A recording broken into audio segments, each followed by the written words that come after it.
kerja. Jadi kalau kita lihat memang dalam beberapa tahun terakhir sebetulnya, tenaga kerja terutama dari Indonesia di perkebunan sawit Malaysia itu kan banyak yang sudah berkurang.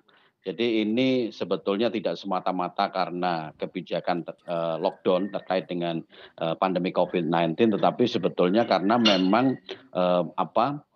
minat dari masyarakat Indonesia untuk bekerja di perkebunan kelapa sawit Malaysia ini juga semakin berkurang.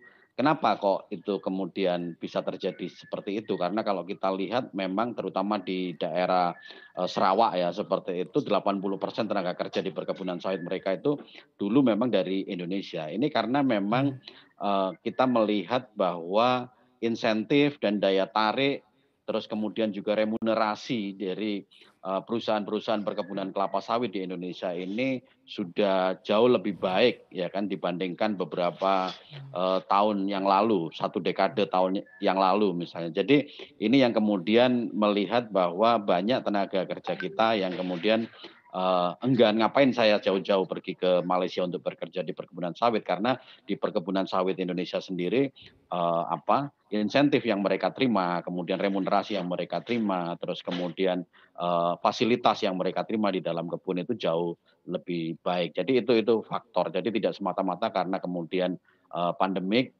terus kemudian lockdown, kemudian mereka mengalami, shortage tenaga kerja. Jadi melihatnya harus lebih lebih panjang. Nah, kemudian yang kedua dampak dari kebijakan lockdown di Malaysia apakah sudah berpengaruh terhadap produksi mereka. Jadi sampai hari ini saya memang belum menerima data sampai bulan April, Erwin, tapi kita juga harus melihat berapa lama nanti, kebijakan lockdown ini akan dilakukan oleh Malaysia dan dampaknya terhadap produksi CPO secara, global ya. Karena memang kita tahu bahwa produksi Indonesia dan Malaysia itu sudah memegang 85% dari total, produksi, minyak sawit di pasar minyak nabati dunia. Jadi ini memang kita ini 2 negara inilah yang memegang, pangsa pasar terbesar karena Indonesia nomor satu dan Malaysia nomor 2. Kalau kita merujuk pada tahun 2020 total produksi minyak sawit Indonesia itu kan sekitar 52 juta ton, sementara Malaysia itu di kisaran 20 juta ton. Jadi memang kita yang memegang pasar terbesar.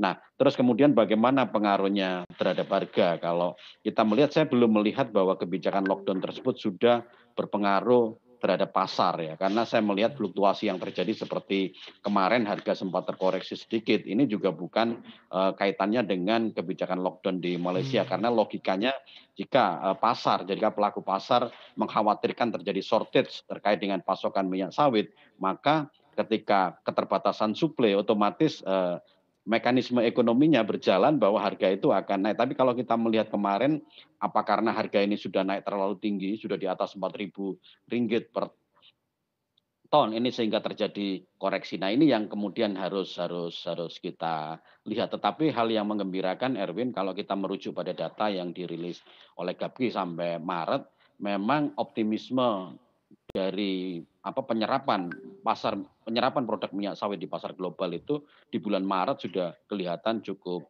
baik. Karena kalau kita merujuk data ekspor di bulan Maret, kenaikannya itu sangat signifikan sampai 52 sampai 62,7%, yang kemudian mencapai 3,24 juta ton. Jadi memang di bulan Februari sempat cukup rendah ekspor kita, terus kemudian, meningkat sangat tajam di bulan Maret dan kita masih menunggu data di bulan April yang akan segera rilis, mungkin dalam pekan ini akan kami rilis dan sepertinya trennya juga akan membaik. Seperti itu.